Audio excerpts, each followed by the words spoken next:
യേശു നിന്നെ വിളിക്കുന്നു, യേശു നിന്നെ വിളിക്കുന്നു.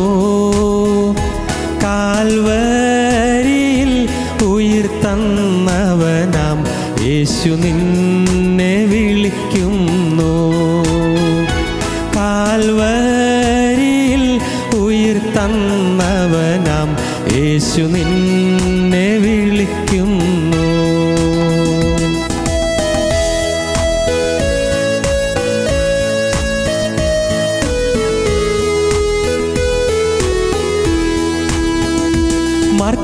മർത്യജീവിതം ക്ഷണികം, മൃത്യു വന്നിടും ഒരു നാൾ.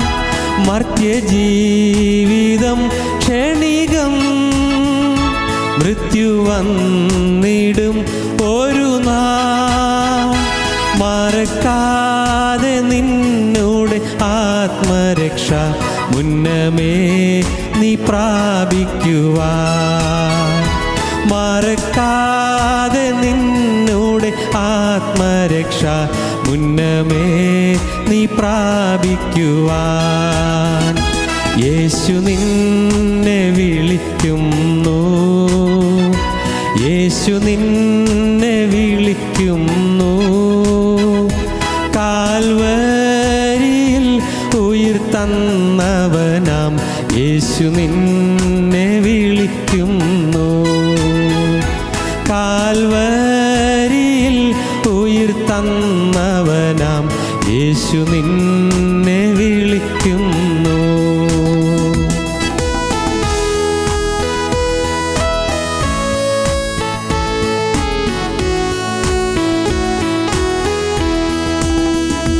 പാപത്തിൻ്റെ ഭാരത്തിനാൽ പാരം കേണു വലഞ്ഞിടുമോ. പാപത്തിൻ്റെ ഭാരത്തിനാൽ പാരം കേണു വലഞ്ഞിടുമോ. പരനേശുവിൽ നിന്റെ പാപത്തിൻ്റെ പരിഹാരം കണ്ടിടുവാൻ. പരനേശുവിൽ നിന്റെ പാപത്തിൻ്റെ പരിഹാരം കണ്ടിടുവാൻ. യേശു നിന്നെ വിളിക്കുന്നു, യേശു നിന്നെ വിളിക്കുന്നു. കാൽവരിയിൽ ഉയിർത്തന്നവനാം യേശു നിന്നെ വിളിക്കുന്നു. ഞങ്ങളും ക്രൂശിക്കപ്പെട്ട ക്രിസ്തുവിനെ പ്രസംഗിക്കുന്നു. ദൈവ തിരുനാമത്തിന് മഹത്വം ഉണ്ടാകട്ടെ. കയ്പേറിയ അനുഭവങ്ങളിലൂടെ കടന്നു പോകുന്ന ഓരോരുത്തരും ഇയ്യോബിൻ്റെ പുസ്തകം വായിക്കുമ്പോൾ ഗ്രഹിക്കും, കയ്പിന് ശമനമുണ്ട്, കയ്പ് മധുരമായി തീരും. മധുരതരമായ ഒരു ഭാവി നമ്മെ പ്രതീക്ഷിച്ച് നിൽക്കുന്നുണ്ട്. ഇനിയും ശോഭനമായൊരു ഭാവി നമുക്ക് ലഭിക്കുന്നുണ്ട്. നമുക്ക് പ്രത്യാശയോടെ കർത്താവിൻ്റെ വചനം ശ്രദ്ധിക്കാം. ഇയ്യോബിൻ്റെ പുസ്തകം കയ്പേറിയ അനുഭവങ്ങളിലൂടെ കടന്നുപോയ ഒരു ദൈവപുരുഷൻ്റെ അനുഭവ പരമ്പരകളാണ്. ജീവിതത്തിലെ യാതനകളിലേറ്റ് മനസ്സുലഞ്ഞുപോയ ഒരു ദൈവദാസൻ്റെ ജീവിതത്തിൽ വന്നതായ ദുരിതങ്ങളും വേദനകളും യാതനകളും കെടുതികളും നന്മയിലേക്ക് രൂപാന്തരപ്പെട്ടതിനെക്കുറിച്ച് തിരുവചനം പറയുകയാണ്. അപ്പോസ്തലനായ പൗലോസ് പറയുമ്പോൾ റോമർ ലേഖനം 8-28 വാക്യത്തിൽ പറയും, ദൈവത്തെ സ്നേഹിക്കുന്നവർക്ക് നിർണയപ്രകാരം വിളിക്കപ്പെട്ടവർക്ക് തന്നെ സകലവും നന്മയ്ക്കായി കൂടി വ്യാപരിക്കുന്നുവെന്ന് നാം അറിയുന്നു. ദൈവത്തെ സ്നേഹിക്കുന്നവർക്ക്, എല്ലാവർക്കുമല്ല, ദൈവത്തെ സ്നേഹിക്കുന്നവർക്ക് നിർണയപ്രകാരം വിളിക്കപ്പെട്ടവർക്ക് തന്നെ സകലവും നന്മയ്ക്കായി കൂടി വ്യാപരിക്കുന്നുവെന്ന് നാം അറിയുന്നു. നാം ദൈവത്തെ സ്നേഹിക്കുന്നുവെങ്കിൽ എല്ലാം നന്മയ്ക്കായി തീരും. യാതനകൾ നന്മയ്ക്കായി തീരും, കണ്ണീര് നന്മയ്ക്കായി തീരും, കരച്ചിൽ നന്മയ്ക്കായി തീരും, ദുരിതങ്ങൾ നന്മയ്ക്കായി തീരും, നമ്മുടെ ജീവിതത്തിൽ വരുന്നതായ കെടുതികൾ പോലും നന്മയ്ക്കായി തീരും. എല്ലാം നന്മയ്ക്കാക്കി തീർത്തു തരും. All things work together for good for those who love God. ദൈവത്തെ സ്നേഹിക്കുന്നവർക്ക് എല്ലാം നന്മയ്ക്കായി തീരും. നിർണയപ്രകാരം നാം എല്ലാം വിളിക്കപ്പെട്ടവരാണ്. പക്ഷേ നാം ദൈവത്തെ സ്നേഹിക്കുന്നുണ്ടോ? ദൈവത്തെ സ്നേഹിക്കുന്നുണ്ടെങ്കിൽ ദൈവം അത് എല്ലാം നന്മയ്ക്കാക്കി രൂപാന്തരപ്പെടുത്തി തരും, നന്മയ്ക്കായി മാറ്റിത്തരും. ബിറ്റർനെസ് ഡിപ്പാർട്ടഡ്, അതാണ് ഇന്ന് നമുക്ക് ചിന്തിക്കാൻ പോകുന്നത്. ബിറ്റർനെസ് ഡിപ്പാർട്ടഡ്, ബിറ്റർനെസ് കയ്പ് മാറിപ്പോയി. ബിറ്റർനെസ് ചേഞ്ച് ടു സ്വീറ്റ്നെസ്, കയ്പ് മാധുര്യമായി മാറി. ദൈവത്തിന് സ്തോത്രം. കയ്പുറ്റ ജീവിതം മാധുര്യമായി മാറി. എങ്ങനെ മാറി? യോബിന് ന്യായീകരണം ഉണ്ടായിരുന്നു. Bitterness of self righteousness, bitterness of self justification. സ്വയം നീതീകരണം ഉണ്ടായിരുന്നു, സ്വയം ന്യായീകരണം ഉണ്ടായിരുന്നു. യോബിന് തൻ്റെ തെറ്റുകൾ തിരിച്ചറിയാൻ കഴിഞ്ഞില്ല. തൻ്റെ മനോഭാവത്തിൽ, തൻ്റെ ചിന്താഗതിയിലുള്ളതായ സ്വയം നീതീകരണത്തിൻ്റെ ഭയാനകത്വം ഗ്രഹിക്കാൻ കഴിഞ്ഞില്ല. യോബിന് പ്രവൃത്തിയിൽ പാപം വരുന്നില്ല, മനസ്സറിഞ്ഞൊരു പാപം വരുന്നില്ല, എങ്കിലും തൻ്റെ രക്തത്തിൽ പാപമുണ്ട് എന്നതായി സത്യം യോബിന് ഗ്രഹിക്കാൻ കഴിഞ്ഞില്ല. ദൈവത്തിന് സ്തോത്രം. എന്നാൽ ദൈവം യോബിനോട് സംസാരിച്ചു. യോബ് ദൈവത്തോട് വാദിച്ചുകൊണ്ടിരുന്നപ്പോൾ അപ്പോൾ ഇതാ ഒരു ഭയങ്കരമായ ഒരു ശബ്ദം കേൾക്കുന്നു. എന്താണിത്? യോബ് കാതോർത്തു. ചുഴലിക്കാറ്റ് വീശി വരികയാണ്. അയ്യോ, കഴിഞ്ഞ ദിവസം എൻ്റെ മക്കളുടെ മേൽ വീശിയ ചുഴലിക്കാറ്റ് പോലെ അതുപോലത്തെ ചുഴലിക്കാറ്റാണോ വരുന്നത്? കൊടുങ്കാറ്റിൻ്റെ ശബ്ദം, ഭയങ്കരമായ സീൽക്കാര ശബ്ദം. എന്താണ് ഈ കേൾക്കുന്നത്? യോബ് കാതോർത്തു. വലിയൊരു ശബ്ദമാണ്, കൊടുങ്കാറ്റ് ഊതി വരുന്നു. കാറ്റിങ്ങനെ ഊതി വരുന്നതായ ശബ്ദം കേട്ടു. യോബ് കയ്യിലുള്ളതായ ഓട്ടിൻ കഷ്ണം മുറുകെ പിടിച്ചു, കാറ്റത്ത് പറന്നു പോകാതിരിക്കാൻ. യോബ് അതുകൊണ്ട് ചുരണ്ടിക്കൊണ്ടിരിക്കുകയായിരുന്നല്ലോ. ശരീരത്തിൽ വന്ന് വർണ്ണങ്ങളുടെ ഇടയിലുള്ളതായ ചൊറിച്ചിൽ മാറ്റുവാൻ ശ്രമിച്ചുകൊണ്ടിരിക്കുകയായിരുന്നല്ലോ. യോബിനിപ്പോൾ ആകെ സ്വത്ത് അതേ ഉള്ളൂ, മറ്റെല്ലാം പോയല്ലോ. ഭാര്യ വിട്ടുപോയി, സ്നേഹിതന്മാർ കുറ്റം പറഞ്ഞു, ആരുമില്ല കൂടെ, ആരുമില്ല താങ്ങാൻ, ആരുമില്ല. വേലക്കാർ മാറിപ്പോയി, ജോലിക്കാർ വിട്ടുപോയി, ചെറുപ്പക്കാരെല്ലാം മാറിപ്പോയി, പലരും പരിഹസിക്കുന്നു. യോബിൻ്റെ കഷ്ടതയിൽ താങ്ങാനും തണലായി നിൽക്കാനും ആരുമില്ല, ആരും താങ്ങാനില്ല. ഏകാഗിയായി, ദുഃഖിതനായി, വലഞ്ഞവനായി ഇരിക്കുകയാണ്.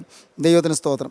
യോബ് അങ്ങനെ ഏകാഗിയായി ഇരിക്കുമ്പോൾ അപ്പോഴാണ് ചുഴലിക്കാറ്റ് വീശിയത്, കൊടുങ്കാറ്റ് വീശിയത്. യോബ് പയ്യെ കൊടുങ്കാറ്റിന് നേരെ നോക്കി പുഞ്ചിരിച്ചു. എന്താ കാരണം? ഇനി എനിക്ക് എന്താ പോകാനുള്ളത്? കൊടുങ്കാറ്റ് വീശിയാൽ എന്താ നഷ്ടം? നഷ്ടപ്പെടാനുള്ളതെല്ലാം പോയില്ലേ. എൻ്റെ മക്കൾ പോയി, എൻ്റെ സ്വത്ത് പോയി, കന്നുകാലികൾ പോയി, ആടുമാടുകൾ പോയി, ഒട്ടകങ്ങൾ പോയി, കഴുതകൾ പോയി, എല്ലാം പോയില്ലേ. എൻ്റെ ഇതെല്ലാം അപഹരിച്ചുകൊണ്ട് പോയല്ലോ. ആകെ ഉണ്ടായിരുന്ന ശരീരത്തിൻ്റെ ആരോഗ്യവും പോയി, ഭാര്യയും പോയി. ഇനി എന്താ എനിക്കുള്ളത്? ഒന്നുമില്ലല്ലോ, എല്ലാം പോയി. ഇയ്യോബ് ഓർത്തു. ഇയ്യോബ് അല്പം പരിഹാസത്തിൻ്റെ ഭാവത്തോടെ കാറ്റ് നോക്കി ഒന്ന് പുഞ്ചിരിച്ചു. എന്ത് നഷ്ടപ്പെടാനാണ്? ഒന്നും പോകാനില്ല, ഇനിയൊന്നും പോകാനില്ല. അപ്പോൾ ഇയ്യോബ് പക്ഷേ ഒന്ന് ചിന്തിച്ചു, ഇത് പോകരുത്, ഈ കയ്യിലുള്ള ഈ ഓട്ടിൻ കഷ്ണം പോകരുത്. മുറുകെ പിടിച്ചുകൊണ്ടിരിക്കുകയാണ്. കാറ്റ് വീശിയാൽ ഇത് പോകരുത്. കാരണം ദേഹത്ത് ചുരണ്ടണമല്ലോ, ദേഹത്ത് ചൊറിച്ചിൽ മാറ്റണമല്ലോ. ദൈവത്തിന് സ്തോത്രം. പക്ഷേ അപ്പോഴാണ് ആ കൊടുങ്കാറ്റിൽ കൂടെ ഒരു ശബ്ദം. 38-ാം അധ്യായം 1-ാം വാക്യം വായിക്കാം. അനന്തരം യഹോവ ചുഴലിക്കാറ്റിൽ നിന്ന് ഇയ്യോബിനോട് ഉത്തരമരുളിച്ചത് എന്തെന്നാൽ, ദൈവത്തിൻ്റെ വചനം വരുന്നു, ദൈവത്തിൻ്റെ ശബ്ദം വരുന്നു, ദൈവത്തിൻ്റെ സ്വരം വരുന്നു, ദൈവിക ശബ്ദം ഉയരുന്നു. ഇയ്യോബിനോട് യഹോവ ചുഴലിക്കാറ്റിൽ ഉത്തരം പറഞ്ഞു. സ്വയം നീതീകരിച്ചുകൊണ്ട് നിന്ന ഇയ്യോബിനോട് ദൈവം സംസാരിക്കുകയാണ്. വേദനയുടെയും യാതനയുടെയും ഏകാന്തതയുടെ ഭീകരതയിൽ സ്വയം വലഞ്ഞുകൊണ്ട് നിൽക്കുന്ന ഇയ്യോബിനോട് സ്വർഗ്ഗത്തിലെ ദൈവം സംസാരിക്കുകയാണ്. എന്താണ് പറഞ്ഞത്? അറിവില്ലാത്ത വാക്കുകളാൽ ആലോചനയെ ഇരുളാക്കുന്നോരിവനാര്? നീ ആരാണ്? ആലോചനയെ ഇളക്കുന്ന നീ ആരാണ്? അറിവില്ലാത്ത വാക്കുകൾ, വിവരം കെട്ട വാക്കുകൾ, നീ എന്ത് അറിഞ്ഞിട്ടായി പറയുന്നത്? വീണ്ടും, നീ പുരുഷനെ പോലെ അരമുറുക്കിക്കൊള്ളുക. ഒരു പുരുഷനെ പോലെ അരമുറുക്കി നിൽക്ക്. ഞാൻ നിന്നോട് ചോദിക്കും, നിന്നോട് ചോദിക്കാൻ പോവുകയാണ്. എന്നോട് ഉത്തരം പറയുക. എന്നോട് ഉത്തരം പറയുക. നിനക്കുണ്ടെങ്കിൽ ഉത്തരവുണ്ടെങ്കിൽ പറയുക. ഞാൻ നിന്നോട് ചോദിക്കാൻ പോവുകയാണ്. ഞാൻ ഭൂമിക്ക് അടിസ്ഥാനമിട്ടപ്പോൾ നീ എവിടെയായിരുന്നു? നീ എവിടെയായിരുന്നു? നിനക്ക് വിവേകമുണ്ടെങ്കിൽ പ്രസ്താവിക്കാം. വിവേകമുണ്ടെങ്കിൽ, ജ്ഞാനമുണ്ടെങ്കിൽ പ്രസ്താവിച്ചുകൊള്ളൂ. അതിന്റെ അളവ് നിയമിച്ചവനാര്? നീ അറിയുന്നുവോ? ഈ ഭൂമിയുടെ അളവ് നിർമ്മിച്ചവൻ ആരാണ്? നിനക്ക് വല്ലതും അറിയാമോ? അല്ല, അതിനെ അളവ് നൂൽ പിടിച്ചവനാര്? ഈ ഭൂമിക്ക് അളവ് നൂൽ പിടിച്ചവൻ ആരാണ്? നിനക്ക് അറിയാമോ? പ്രഭാത നക്ഷത്രങ്ങൾ ഒന്നിച്ച് ഘോഷിച്ചുല്ലസിക്കുകയും ദൈവപുത്രന്മാരെല്ലാം സന്തോഷിച്ച് ആർക്കുകയും ചെയ്തപ്പോൾ, ഭൂമിയുടെ സൃഷ്ടിപ്പിൽ ദൈവപുത്രന്മാരെല്ലാം സന്തോഷിച്ച് ആർക്കുകയും ചെയ്തപ്പോൾ, അതിന്റെ അടിസ്ഥാനം ഏതിന്മേൽ ഉറപ്പിച്ചു? ഉറപ്പിച്ചു. അല്ല അതിൻ്റെ മൂലക്കല്ലിട്ടവൻ ആര്? ഭൂമിക്ക് മൂലക്കല്ലിട്ടവൻ ആരാണ്? ഗർഭത്തിൽ നിന്ന് എന്ന പോലെ സമുദ്രം ചാടി പുറപ്പെട്ടപ്പോൾ അതിനെ കതകുകളാൽ അടച്ചവനാര്? ഭൂമിയുടെ ഉറവുകളിൽ നിന്ന് സമുദ്രം ചാടി പുറപ്പെട്ടപ്പോൾ, ഗർഭത്തിൽ നിന്ന് വരുന്നത് പോലെ സമുദ്രം ചാടി പുറപ്പെട്ടപ്പോൾ അതിന് അതിര് വെച്ചവനാരാണ്? ദൈവത്തിന് യോബിനോട് ചോദിക്കുകയാണ്, ഓരോന്നിങ്ങനെ ചോദിക്കുകയാണ്. നിനക്ക് ജ്ഞാനമുണ്ടെങ്കിൽ പറയൂ, വേഗമുണ്ടെങ്കിൽ ഉത്തരം പറയൂ. യോബ് അമ്പരം നിൽക്കുകയാണ്. അയ്യോ, ഞാൻ എന്തെല്ലാമാണ് പറഞ്ഞു പോയത്, എന്തെല്ലാം അബദ്ധമാണ് പറഞ്ഞു പോയത്. യോബ് ദൈവത്തോട് ചോദിച്ചു വന്നപ്പോൾ നദീഹയങ്ങളുടെ കാര്യം പറയുന്നു, കടലിലെ കുതിരകളുടെ കാര്യം പറയുന്നു, കടലിലുള്ള ലിവ്യാഥാൻ്റെ കാര്യം പറയുന്നു, വലിയ വലിയ നക്ഷത്രങ്ങളുടെ കാര്യം പറയുന്നു, മകയിര നക്ഷത്രത്തെക്കുറിച്ച് പറയുന്നു, വിവിധ നക്ഷത്രങ്ങളുടെയും ഗ്രഹങ്ങളുടെയും നിലകൾ പറയുന്നു. നിനക്ക് എന്തറിയാം? നീ എന്തറിഞ്ഞിട്ടാണ് പറയുന്നത്? നീ ആരോടാണ് വാദിച്ചത്? യോബ് ഇങ്ങനെ പറഞ്ഞപ്പോൾ വായിക്കാം, 40-ാം അധ്യായം 3-ാം വാക്യം. അതിനെ യോബ് യഹോവയോട് ഉത്തരം പറഞ്ഞത്, ഞാൻ നിസ്സാരനല്ലോ, ഞാൻ നിന്നോട് എന്തുത്തരം പറയേണ്ടു? എന്തുത്തരം പറയേണ്ടു? ഞാൻ കൈകൊണ്ട് വായ് പൊത്തിക്കൊള്ളുന്നു. ഒരു വട്ടം ഞാൻ സംസാരിച്ചു, ഞാൻ സംസാരിച്ചു പോയി, ഇനി ഉത്തരം പറയുകയില്ല. അന്ന് ഞാൻ മിണ്ടുകയില്ല. 2 വട്ടം ഞാൻ ഉര ചെയ്തു, 2 പ്രാവശ്യം സംസാരിച്ചു പോയി, ഇനി മിണ്ടുകയില്ല. ദൈവത്തിന് സ്തോത്രം. യോബ് എളിമപ്പെട്ടു. കയ്പ് മാറാൻ തുടങ്ങുകയാണ്. എവിടെ എളിമ വരുന്നോ കയ്പ് മാറും, എവിടെ കുറ്റബോധം വരുന്നോ കയ്പ് മാറും, എവിടെ ദൈവത്തെ തിരിച്ചറിയുന്നുവോ കയ്പ് മാറും. നിത്യനായ ദൈവത്തെ, ആകാശഗോളങ്ങളെ മെനഞ്ഞവനെ, ഗ്രഹങ്ങളെയും ഉപഗ്രഹങ്ങളെയും നിർമ്മിച്ചവനെ, ദൈവത്തിന് സ്തോത്രം, അവനെ തിരിച്ചറിയുമ്പോൾ കയ്പ് മാറും. പ്രിയപ്പെട്ടവരെ, ഈ പ്രകൃതി എന്താണ്?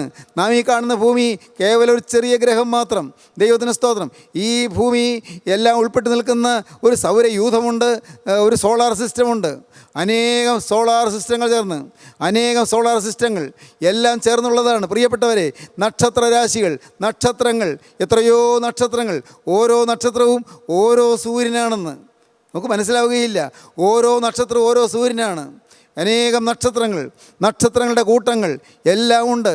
നോക്കിയാൽ നോക്കത്താത്ത അത്ര ഉയരത്തിലുള്ള നക്ഷത്രങ്ങളുണ്ട്. ഒരു സെക്കൻഡിൽ 1,86,000 മൈൽ വെളിച്ചം സഞ്ചരിച്ചിട്ടും ഇതുവരെയും ഭൂമിയിൽ വെളിച്ചം എത്തിയിട്ടില്ലാത്ത അത്ര ദൂരെ സ്ഥിതി ചെയ്യുന്ന നക്ഷത്രം കൊണ്ട് പോലും നമുക്ക് മനസ്സിലാവുകയില്ല. നമ്മൾ ബുദ്ധിയിൽ ഒതുങ്ങുന്നതല്ല. ഈ നിസ്സാര മനുഷ്യന് വല്ലത് മനസ്സിലാകുമോ? പ്രിയപ്പെട്ടവരെ, അങ്ങനെ ദൂരെയുള്ള നക്ഷത്രങ്ങൾ, ഓരോ നക്ഷത്രവും ഓരോ സൂര്യനാണ്. ഓരോ സൂര്യനെ ചുറ്റിപ്പറ്റി ഗ്രഹങ്ങളുണ്ട്, ഉപഗ്രഹങ്ങളുണ്ട്. അങ്ങനെ സോളാർ സിസ്റ്റംസ്, എണ്ണമില്ലാത്ത സൗരയൂഥങ്ങളുണ്ട്. എണ്ണമില്ലാത്ത സൗരയൂഥങ്ങൾ ചേർന്ന് ഒരു മിൽക്കി വേ, എണ്ണമില്ലാത്ത മിൽക്കി വേസ് ഉണ്ട്. അങ്ങനെ എണ്ണമില്ലാത്ത മിൽക്കി വേസ് ചേർന്ന് ഒരു ഗാലക്സി, എണ്ണമില്ലാത്ത ഗാലക്സീസ് ഉണ്ട്. ദൈവത്തിന് സ്തോത്രം. ഞാൻ ബർട്രൻഡ് റസലിൻ്റെ the impact of science on society എന്ന് പറയുന്ന പുസ്തകം പഠിച്ചു. BA പഠിച്ചപ്പോഴാണ് the impact of science on society. ഞാൻ അമ്പരന്ന് പോയി. ഈ ഗാലക്സീസിനെക്കുറിച്ചും ഈ മിൽക്കി വേയെക്കുറിച്ചും ഒക്കെയുള്ള വർണ്ണനകൾ കേട്ടപ്പോൾ ഞാൻ അമ്പരന്ന് പോയി. പക്ഷേ ബർട്രൻഡ് റസൽ അതിൽ പറഞ്ഞു, ബർട്രൻഡ് റസൽ മഹാതത്വജ്ഞാനിയാണ്. അദ്ദേഹം പറഞ്ഞു, in this godless universe we shall become gods. ദൈവമില്ലാത്ത ഈ പ്രപഞ്ചത്തിൽ നാം എല്ലാമാണ് ദൈവങ്ങൾ. In this godless universe we shall become gods. ഈ കണ്ട പ്രപഞ്ചങ്ങളുടെ രഹസ്യങ്ങളെല്ലാം അറിയാൻ ശ്രമിച്ച ബർട്രൻഡ് റസൽ, തത്വചിന്തയുടെ ആ ഔന്നത്യത്തിലെത്തിയ ബർട്രൻഡ് റസലിന് ദൈവത്തെ കണ്ടെത്താൻ കഴിഞ്ഞില്ലെന്ന്. എന്നാൽ അദ്ദേഹം നോബൽ സമ്മാനം കിട്ടിയൊരു പുസ്തകമുണ്ട്, the history of western philosophy എന്ന് പറയുന്ന പുസ്തകം. The history of western philosophy എന്ന് പറയുന്ന പുസ്തകത്തിൽ അദ്ദേഹം ഒരു ദൈവവിശ്വാസിയായി തീരുന്നതിൻ്റെ ചെറിയ സൂചനകൾ നമുക്ക് കിട്ടും. ദൈവവിശ്വാസിയായി തീരുന്നുവോ എന്ന് തോന്നത്തക്കമുള്ളതായ ചില സൂചനകൾ കിട്ടും. The history of western philosophy. ദൈവത്തിന് സ്തോത്രം. അതൊന്നും പഠിപ്പിക്കാനല്ല ഞാൻ ശ്രമിക്കുന്നത്, അതൊന്നും പറയാനുമല്ല. എന്നാൽ പ്രിയപ്പെട്ടവരെ, അനന്തതയിൽ ലയിച്ചു നിൽക്കുന്ന അനേകം ഗ്രഹങ്ങളും ഉപഗ്രഹങ്ങളും നക്ഷത്രജാലങ്ങളും ഇതെല്ലാം ആര് നിർമ്മിച്ചു? എല്ലാം ആര് സൃഷ്ടിച്ചു? ദൈവത്തിന് സ്തോത്രം. ബുദ്ധിയില്ലാത്ത മനുഷ്യൻ പറയും, ദൈവത്തെ കാണിച്ചതാ ഞാൻ വിശ്വസിക്കാം, ദൈവത്തെ കാണിച്ചതേ ഞാൻ വിശ്വസിക്കാം. സ്നേഹിത, ഈ ലൈറ്റ് തെളിയുന്നത് എന്തുകൊണ്ടാണ്? ഈ ലൈറ്റ് സ്വിച്ച് ഇടുമ്പോൾ ലൈറ്റ് തെളിയുന്നത് എന്തുകൊണ്ടാണ്? ഇലക്ട്രിസിറ്റി ആണല്ലോ. എന്നാൽ ഇലക്ട്രിസിറ്റി കാണിച്ചതാ, ഒന്ന് കാണണ്ടേ? ഞാൻ ഇലക്ട്രിസിറ്റി ഒന്ന് കാണട്ടെ. കാണാൻ പറ്റുമോ? ഇലക്ട്രിസിറ്റി കാണാൻ പറ്റുമോ? സ്നേഹിത, നീ ജീവിക്കുന്നത് ശ്വസിച്ചിട്ടല്ലേ? എന്താണ് പ്രാണവായു? ഓക്സിജൻ ശ്വസിച്ചിട്ടല്ലേ? എന്നാൽ ഓക്സിജൻ ഒന്ന് കാണിച്ചു തരുമോ? ഓക്സിജൻ കാണാൻ പറ്റുമോ? കാണാൻ പറ്റുമോ? ദൈവത്തിന് സ്തോത്രം. കാണുന്നത് മാത്രമേ നീ വിശ്വസിക്കൂ എന്ന് പറഞ്ഞാൽ നീ മഹാഭോഷനായിരിക്കും. കാണാത്തതായ എന്തെല്ലാം കാര്യങ്ങൾ. സ്വന്തം കണ്ണ് പോലും കാണാൻ വയ്യ. മറ്റുള്ളവരുടെ കണ്ണ് കാണാം, പക്ഷേ എൻ്റെ കണ്ണ് എനിക്ക് കാണാൻ വയ്യ. എൻ്റെ കണ്ണ് കാണണമെങ്കിൽ ഞാൻ എൻ്റെ കണ്ണാടിയിൽ നോക്കണം. എൻ്റെ കണ്ണ് മറ്റെല്ലാം എനിക്ക് നേരെ കാണാം, പക്ഷേ എൻ്റെ കണ്ണ് കാണണമെങ്കിൽ കണ്ണാടിയിൽ നോക്കണം. ദൈവത്തിന് സ്തോത്രം. സ്വന്തം കണ്ണുപോലും കാണാൻ വയ്യാത്ത മനുഷ്യനാണ് പറയുന്നത് ദൈവമില്ല എന്ന്. ദൈവത്തിന് സ്തോത്രം. എന്നാൽ പ്രിയപ്പെട്ടവരെ, ഇയ്യോബ് തളർന്നു. കർത്താവേ, ഞാൻ ഇതാണ്ടൊക്കെ ഞാൻ സംസാരിച്ചു പോയി, എന്നോട് ക്ഷമിക്കണം, എന്നോട് പൊറുക്കണം, ഞാൻ പാവിയാണ്, എന്നോട് ക്ഷമിക്കണം, ഞാൻ ഏതാണ്ടൊക്കെ അറിവില്ലാതെ പറഞ്ഞു പോയി, കർത്താവെ എന്നോട് പൊറുക്കണം. യോബ് പറയുകയാണ്, ഞാൻ നിസ്സാരനല്ലോ, ഞാൻ നിന്നോട് എന്തുത്തരം പറയേണ്ടു? ഞാൻ കൈകൊണ്ട് വായി പൊത്തിക്കൊള്ളുന്നു. ഒരു വട്ടം ഞാൻ സംസാരിച്ചു, ഇനി ഉത്തരം പറയുകയില്ല. 2 വട്ടം ഞാൻ ചെയ്തു, ഇനിയും മിണ്ടുകയില്ല. ദൈവത്തിന് സ്തോത്രം. പിന്നെയും യോബ് പറയുകയാണ്, ഓരോന്നോരോന്ന് ചോദിക്കുകയാണ്. പ്രകൃതിയിൽ അനേകം കാര്യങ്ങൾ ചോദിക്കുകയാണ്. മഹാജ്ഞാനം, വേദപുസ്തകത്തിലെ മഹാജ്ഞാനം എല്ലാം യോബിനോട് ഇങ്ങനെ ചോദിക്കുകയാണ്. നിത്യനായ ദൈവം, ആദിയില്ലാത്ത ദൈവം, ആദിയില്ലാത്ത ആദിയും അന്തമില്ലാത്ത അന്തവുമായ ദൈവം, നിത്യപരിശുദ്ധനായ ദൈവം, നിത്യോന്നതങ്ങളിൽ വസിക്കുന്നവനായ ദൈവം, ആർക്കും കാണാൻ വയ്യാത്തവനായ ദൈവം. ദൈവത്തിന് സ്തോത്രം. നിത്യനായ ദൈവം സീനായ് മലമേൽ ഒരിക്കൽ ഇറങ്ങി വന്നു. ദൈവം പറഞ്ഞു, ജനത്തെ നീ ഒരുക്കിക്കൊള്ളുക, ജന ഉപവാസത്തോടും പ്രാർത്ഥനയോടും കൂടി വേറിട്ടിരുന്നു കൊള്ളുക. ഞാൻ മലമേൽ ഇറങ്ങി വരികയാണ്. തേജസ്സോടെ തേജോമയനായ ദൈവം സീനായ് മലമേൽ ഇറങ്ങി വന്നു. മോശയെ വിളിച്ചു, മോശയെ നീ കയറി വരിക. ഒരു മൃഗം പോലും പർവ്വതത്തിന് അടിവാരത്തിൽ തൊടരുത്, മൃഗങ്ങൾ മേഞ്ഞു നടക്കരുത്. കാരണം മൃഗം പർവ്വതത്തിന് അടിവാരത്തിൽ തൊട്ടാൽ മൃഗത്തെ കല്ലെറിഞ്ഞു കൊല്ലണം. കാരണം നിത്യനായ ദൈവം ഇറങ്ങി വരുന്ന തേജസ്സിൻ്റെ മഹത്വമാകുന്ന ആ തേജോമയമായ സാന്നിധ്യത്തിൽ ഒരു മൃഗങ്ങൾ മേഞ്ഞു നടക്കാതെ വരരുത്. സ്നേഹിതരെ, നിങ്ങൾ ദൈവത്തിൻ്റെ സന്നിധിയിൽ വരുമ്പോൾ, നിങ്ങൾ പ്രാർത്ഥിക്കാൻ കൂടുമ്പോൾ, നിങ്ങൾ ആരാധനയ്ക്ക് കൂടുമ്പോൾ, നിങ്ങൾ ദൈവത്തിൻ്റെ വചനം കേട്ടുകൊണ്ടിരിക്കുമ്പോൾ ഒരു മൃഗം നിങ്ങളുടെ മനസ്സിൽ കൂടി മേഞ്ഞു നടക്കരുത്. മൃഗീയ ചിന്തകൾക്ക് നിങ്ങൾ വശംവദരാകരുത്. മൃഗീയ വിചാരങ്ങൾ നിങ്ങൾക്ക് വരരുത്. മൃഗീയ വികാരങ്ങൾ നിങ്ങൾക്ക് വരരുത്. മൃഗീയ ചിന്തകൾ മേഞ്ഞു നടക്കാൻ നിങ്ങൾ സമ്മതിക്കരുത്. മൃഗം മേഞ്ഞു നടക്കരുത്. പർവ്വതത്തിൻ്റെ അടിവാരത്തിൽ മൃഗം തുടരുത്. ദൈവത്തിന് സ്തോത്രം. കാരണം യഹോവയായ ദൈവം ഇറങ്ങി വരുന്ന സമയമാണ്. നിത്യനായ ദൈവം ഇറങ്ങി വരുമ്പോൾ പർവ്വതത്തിൻ്റെ മുകളിൽ ദൈവ തേജസ് ഇറങ്ങുകയാണ്. മോശ കയറി ചെന്നു. 40 ദിവസം മോശ ദൈവത്തോടുകൂടി ഇരുന്നു. പിന്നെ ഇറങ്ങി വന്നപ്പോൾ ആളുകൾ ഓടിപ്പോവുകയാണ്. മോശയുടെ മുഖത്തേക്ക് വെക്കാൻ പറ്റുന്നില്ല. തേജസ്, നിത്യനായ ദൈവത്തിൻ്റെ സന്നിധിയിൽ ഇരുന്നപ്പോൾ മോശയുടെ ത്വക്ക് പ്രകാശിച്ചു. മോശയ്ക്ക് ആ തേജസ് അത്രത്തോളം പകർന്നു. ദൈവസന്നിധിയിൽ ഇരുന്ന് തേജസ് പ്രാപിച്ച് ദൈവത്തിൽ നിന്ന് കൽപ്പനകളും പ്രാപിച്ച് മോശ ഇറങ്ങി വന്നു. മോശയ്ക്ക് മൂടുപടമിട്ട് വേണം മനുഷ്യരുടെ മുമ്പിൽ നിൽക്കാൻ, ജനത്തിന് മുമ്പിൽ നിൽക്കാൻ മൂടുപടമിട്ടു. ആ സകലം മൂടിക്കൊണ്ട് നിന്നു. തേജസ്, ദൈവ തേജസ്. ദൈവത്തിന് ഈ ദൈവം ആരാണ്? ദൈവത്തെ നമുക്ക് പരിചയമുണ്ടോ? നാം എന്താ ധരിച്ചത്? സഹോദരങ്ങളെ, ഈ നിത്യനായ ദൈവം ആരാണ്? അത് പറയുമ്പോഴാണ് പ്രിയപ്പെട്ടവരെ നമുക്കൊരു മനോഹരമായ കാര്യം ഓർമ്മ വരുന്നത്.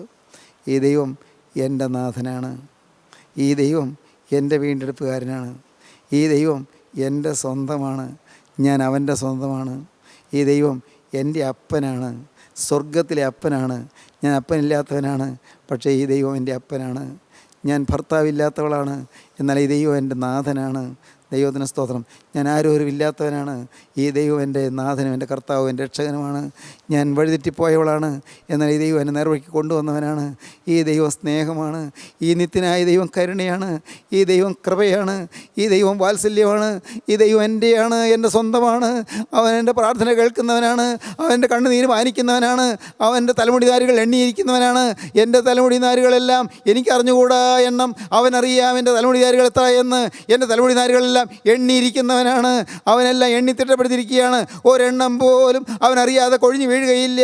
ദൈവത്തിന് സ്തോത്രം. സഹോദരങ്ങളെ, ഈ ജീവനുള്ള ദൈവത്തിൻ്റെ സന്നിധിയിലാണ് നാം വന്നിരിക്കുന്നത്. ദൈവത്തെയാണ് നാം കേൾക്കുന്നത്. ദൈവത്തെയാണ് നാം അറിയുന്നത്.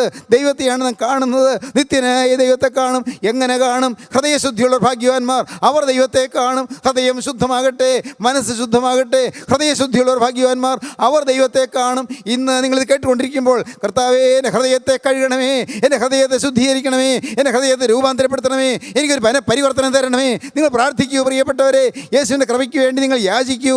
ദൈവത്തിന് സ്തോത്രം. ഇയ്യോബ് തകർന്നു. ഇയ്യോബ് എളിവപ്പെട്ടു. ബിറ്റർനെസ് മാറാൻ പോവുകയാണ്. കയ്പെല്ലാം മാറാൻ പോവുകയാണ്. എന്തൊരു ഭാഗ്യം! കയ്പേറിയ ജീവിതം, നാളുകൾ കയ്പിൽ കരഞ്ഞുപോയ ജീവിതം മാറാൻ പോവുകയാണ്. 42-ാം അധ്യായത്തിലേക്ക് വരുന്നു. നമുക്ക് വായിക്കാം. 42-ാം അധ്യായം 1-ാം വാക്യം മുതൽ. അതിനെ ഇയ്യോബ് യഹോവയോട് ഉത്തരം പറഞ്ഞത്, നിനക്ക് സകലവും കഴിയുമെന്നും നിന്റെ ഉദ്ദേശമൊന്നും അസാധ്യമല്ലെന്ന് ഞാൻ അറിയുന്നു. ദൈവത്തിന് സ്തോത്രം. ഇംഗ്ലീഷിൽ അത് ഒന്ന് കേൾക്കൂ. I know that you can do anything and that no one can stop you. I know that you can do anything and that no one can stop you. You ask who it is who has so foolishly denied your providence. It is I. ഞാനാണ് നിൻ്റെ മഹത്വത്തെ തിരസ്കരിച്ചത് ഈ ഞാനാണ്. ആരാണ് എൻ്റെ മഹത്വത്തെ തുച്ഛീകരിച്ചത്? കർത്താവേ, അത് ഞാനാണ്. You ask who it is who has so foolishly denied your providence. It is I. I was talking about things I knew nothing about. എനിക്കൊന്നും അറിയാൻ വയ്യാത്ത കാര്യങ്ങൾ ഞാൻ പറഞ്ഞുകൊണ്ടിരിക്കുകയായിരുന്നു. I was talking about things I knew nothing about. എനിക്കറിയാൻ വയ്യാത്ത കാര്യങ്ങളാണ് ഞാൻ പറഞ്ഞുകൊണ്ടിരുന്നത്. I was talking about things I knew nothing about and did not understand. എനിക്കറിയാൻ വയ്യാത്ത, മനസ്സിലാകാത്ത കാര്യങ്ങൾ ഞാൻ പറഞ്ഞുപോയി. Things far wonderful for me. എനിക്ക് അത്യന്തം അത്ഭുതമേറിയ കാര്യങ്ങളൊക്കെ, എനിക്ക് ഒട്ടും അറിയാൻ വയ്യാത്തതൊക്കെ ഞാൻ എല്ലാം അറിയാവുന്നതിനെ പോലെ ഞാൻ സംസാരിച്ചു പോയി. യു സെഡ്, ദൈവമേ നീ പറഞ്ഞു, listen and I will speak. നീ ശ്രദ്ധിക്കൂ, ഞാൻ നിന്നോട് സംസാരിക്കാമെന്ന് നീ പറഞ്ഞു. Let me put the questions to you. ദൈവമേ നീ പറഞ്ഞു, ഞാൻ നിനക്ക് ചില ചോദ്യങ്ങൾ തരാമെന്ന് പറഞ്ഞു. See if you can answer them. നിനക്ക് അതിന് ആൻസർ പറയാൻ പറ്റുമോ എന്ന്, നീ അതിന് മറുപടി പറയാൻ പറ്റുമോ എന്ന് നീ ഒന്ന് പരീക്ഷിച്ച് നോക്കൂ എന്ന് നീ പറഞ്ഞു. ബട്ട് നൗ ഐ സേ, ഇപ്പോൾ ഞാൻ പറയുന്നു, കർത്താവേ ഇപ്പോൾ ഞാൻ പറയുന്നു, I had heard about you before. ഞാൻ നിന്നെക്കുറിച്ച് ഒരു കേട്ടുകേൾവി മാത്രമേ എനിക്കുണ്ടായിരുന്നുള്ളൂ. നിന്നെക്കുറിച്ച് പണ്ട് ഞാൻ കേട്ടിട്ടേ ഉള്ളൂ കർത്താവേ. ഞാൻ വിചാരിച്ചതുപോലെ ഞാൻ നിന്നോടൊത്തൊന്നും നടന്നവനല്ല. I had heard about you before but now I have seen you. ഇപ്പോൾ ഞാൻ നിന്നെ നേരിട്ട് കാണുന്നു. ഞാൻ നിന്നെക്കുറിച്ച് ഒരു കേട്ടുകേൾവി മാത്രമേ എനിക്ക് ഉണ്ടായിരുന്നുള്ളൂ. ഇപ്പോൾ ഞാൻ നിന്നെ നേരിട്ട് കാണുന്നു. And I Lot me self and repent in dust and Ashes. കർത്താവേ, എന്നെ തന്നെ വെറുത്ത് ഞാൻ പൊടിയിലും ചാരത്തിലും കിടന്ന് അനുദവിക്കുന്നു. കർത്താവേ, എനിക്കിന്ന് ന്യായം പറയാനൊന്നുമില്ല. ദൈവത്തിന് സ്തോത്രം. ഇപ്പോൾ ഞാൻ അനുദവിക്കുന്നു. ശരിയായ അനുതാപത്തിലേക്ക് വന്നു. ഡീപ്പ് റിപ്പൻറ്റൻസ്, ആഴമേറിയ അനുതാപത്തിലേക്ക് വന്നു, ആഴമേറിയ പശ്ചാത്താപത്തിലേക്ക് വന്നു. ബിറ്റർനെസ് മാറാൻ പോവുകയാണ്, കയ്പ് മാറാൻ പോവുകയാണ്, ദുരിതങ്ങൾ മാറാൻ പോവുകയാണ്, യാതനകൾ മാറാൻ പോവുകയാണ്, നഷ്ടപ്പെട്ടതെല്ലാം തിരികെ കിട്ടാൻ പോവുകയാണ്. സ്നേഹിതരെ, നിങ്ങൾക്ക് പാവബോധം വരുമെങ്കിൽ, കുറ്റബോധം വരുമെങ്കിൽ നഷ്ടപ്പെട്ടതെല്ലാം തിരികെ കിട്ടും. നഷ്ടപ്പെട്ടു പോയ സൗഭാഗ്യങ്ങൾ മടങ്ങി വരും. നഷ്ട സൗഭാഗ്യങ്ങൾ മടക്കി കിട്ടണമെങ്കിൽ ഇപ്പോൾ നിങ്ങൾ അനുതാപത്തോടെ വരുവീൻ. നിങ്ങൾക്ക് ന്യായം പറയാനൊന്നുമില്ല, അവകാശം പറയാനൊന്നുമില്ല, സെൽഫ് റൈച്ചസ്നെസ് ഇല്ല. കർത്താവേ, നിരാശയ്ക്ക് അവകാശമില്ല. കർത്താവേ, നിരാശയ്ക്ക് ആവശ്യമില്ല. എൻ്റെ ദൈവമേ, എൻ്റെ ജീവിതത്തിലെ യാതനകളും, എൻ്റെ ജീവിതത്തിലെ ദുരിതങ്ങളും, എൻ്റെ ജീവിതത്തിലെ വന്നുപോയ രോഗങ്ങളും, എൻ്റെ കഷ്ടപ്പാടുകളും, എൻ്റെ സ്വയനീതീകരണങ്ങളും, കർത്താവേ, എൻ്റെ സ്വയ സഹതാപങ്ങളും അതെല്ലാം കയ്പായി അവശേഷിച്ചു. അതെല്ലാം വിട്ട് ഇപ്പോൾ ഞാനിതാ പൊടിയിലും ചാരത്തിലും കിടന്ന് അനുഭവിക്കുന്നു. എൻ്റെ പാപം മാത്രം ഞാൻ കാണുന്നു. നിന്നെ എനിക്ക് പരിചയമില്ലാതെ പോയി, നിന്നെ ഞാൻ തിരിച്ചറിയാതെ പോയി, അറിവില്ലാതെ ഞാൻ എന്തെല്ലാമോ പറഞ്ഞു പോയി. എന്നോട് ക്ഷമിക്കണമേ കർത്താവേ, എനിക്ക് മാപ്പ് തരണമേ. യോ പ്രാർത്ഥിച്ചു, അനുതാപത്തോടെ പ്രാർത്ഥിച്ചു. ദൈവത്തിന് സ്തോത്രം. അപ്പോൾ എന്തുണ്ടായി? അനുതാപത്തോടെ പ്രാർത്ഥിച്ചു കഴിഞ്ഞപ്പോൾ എന്തുണ്ടായി? വായിക്കാം 9-ാം വാക്യത്തിൻ്റെ അവസ്ഥ. യഹോവ ഇയ്യോബിന്റെ മുഖത്തെ ആദരിച്ചു. അനുതാപം വന്നപ്പോൾ, പശ്ചാത്താപം വന്നപ്പോൾ, പാപത്തെ ഓർത്ത് ദുഃഖിച്ചപ്പോൾ ഇയ്യോബിൻ്റെ മുഖത്തെ ദൈവം ആദരിച്ചു. യഹോവ ഇയ്യോബിൻ്റെ മുഖത്തെ ആദരിച്ചു. ഇയ്യോബ് തന്റെ സ്നേഹിതന്മാർക്ക് വേണ്ടി പ്രാർത്ഥിച്ചപ്പോൾ യഹോവ അവന്റെ സ്ഥിതിക്ക് ഭേദം വരുത്തി. യഹോവ ഇയ്യോബിൻ്റെ സ്ഥിതിക്ക് ഭേദം വരുത്തി. മുഖത്തെ ആദരിച്ചു. ഒന്ന്, അവൻ്റെ സ്ഥിതിക്ക് ഭേദം വരുത്തി. ദൈവത്തിന് സ്തോത്രം. അവൻ്റെ സ്ഥിതി മാറ്റി. ദൈവത്തിന് സ്തോത്രം. യഹോവ തൻ്റെ ജനത്തിൻ്റെ സ്ഥിതി മാറ്റുമ്പോൾ യാക്കോബ് സന്തോഷിക്കുകയും ഇസ്രായേൽ ആനന്ദിക്കുകയും ചെയ്യും. യഹോവ തൻ്റെ ജനത്തിൻ്റെ സ്ഥിതി മാറ്റുമ്പോൾ യാക്കോബ് സന്തോഷിക്കുകയും ഇസ്രായേൽ ആനന്ദിക്കുകയും ചെയ്യും. 14-ാം സംഘത്തിന് അവസാന വാക്യം, 53-ാം സംഘത്തിന് അവസാന വാക്യം. യഹോവ തൻ്റെ ജനത്തിൻ്റെ സ്ഥിതി മാറ്റും. ദൈവത്തിന് സ്തോത്രം. സ്ഥിതി മാറ്റും ദൈവം. യഹോവ ഇയ്യോബിൻ്റെ സ്ഥിതിക്ക് മാറ്റം വരുത്തി. പിന്നെ എന്താണ്? യഹോവ അവൻ്റെ സ്ഥിതിക്ക് ഭേദം വരുത്തി.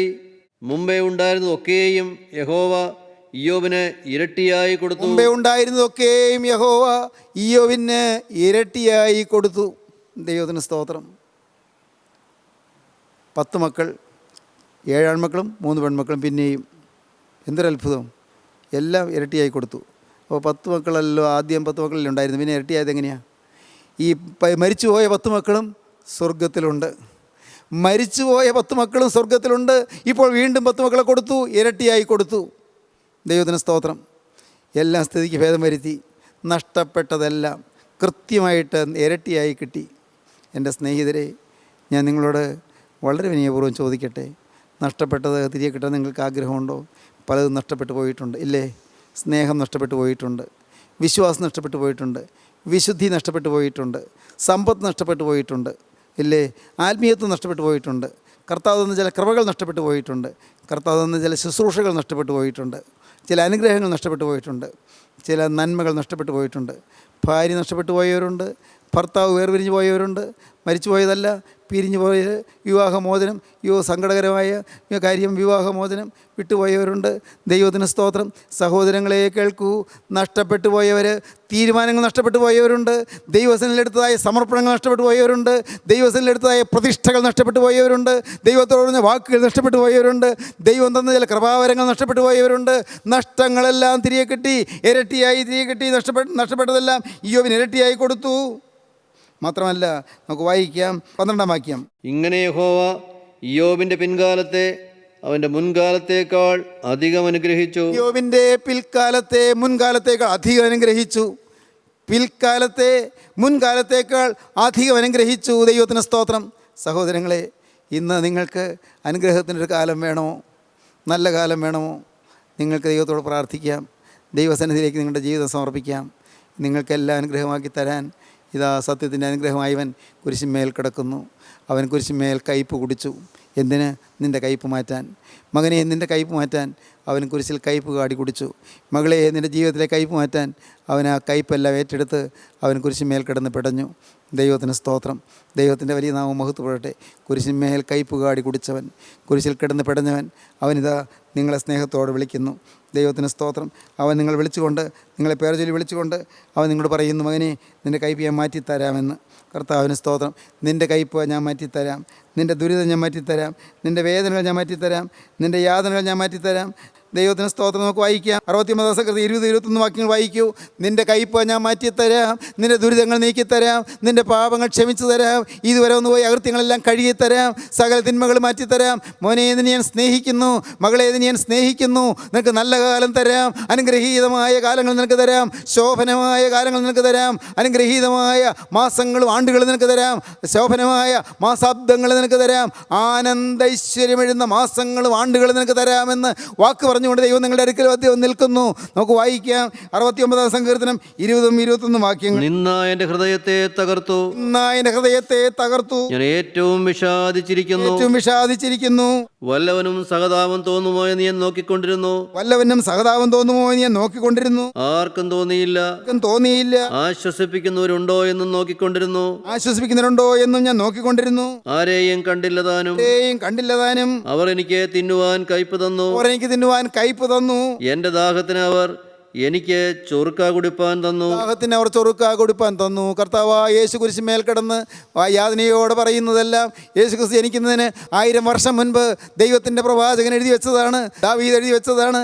ദൈവത്തിൻ്റെ സ്തോത്രം. ദീർഘദർശിയും ഇസ്രായേലിൻ്റെ മധുര ഗായകനുമായ രാജാവായ ദാവീദ് മുൻകൂട്ടി അത് കണ്ടു. അവരെനിക്ക് ചൊറുക്ക കൊടുപ്പാൻ തന്നു. അവരെനിക്ക് കയ്പ് തന്നു. ദൈവത്തിൻ്റെ സ്തോത്രം. നമുക്ക് വേണ്ടി കയ്പ് കുടിച്ച യേശുവിനോട് പാപം പോക്കുവാൻ കയ്പ് കുടിച്ചിരിക്കുന്നു. The bitterness departed. ഇതുവരെ വന്ന കയ്പെല്ലാം മാറ്റി ഇയ്യോബിൻ്റെ ജീവിതത്തിൽ കയ്പ് മാറ്റി സമാധാനം കൊടുത്ത ദൈവം ഇന്ന് നിങ്ങളുടെ കയ്പ് മാറ്റുവാൻ അടുത്ത് വന്നിരിക്കുന്നു. അവനെ ഏൽപ്പിച്ചു കൊടുക്കുകയും ജീവിതം ക്രിസ്തുവിന് കൊടുക്കുകയും യേശുവിൻ്റെ വാക്ക് പറയുവിൻ, യേശുവേ, ഇന്നു മുതൽ ഞാൻ നിൻ്റെ വക. യേശുവേ, ഇന്നു മുതൽ ഞാൻ പുതിയ സൃഷ്ടി.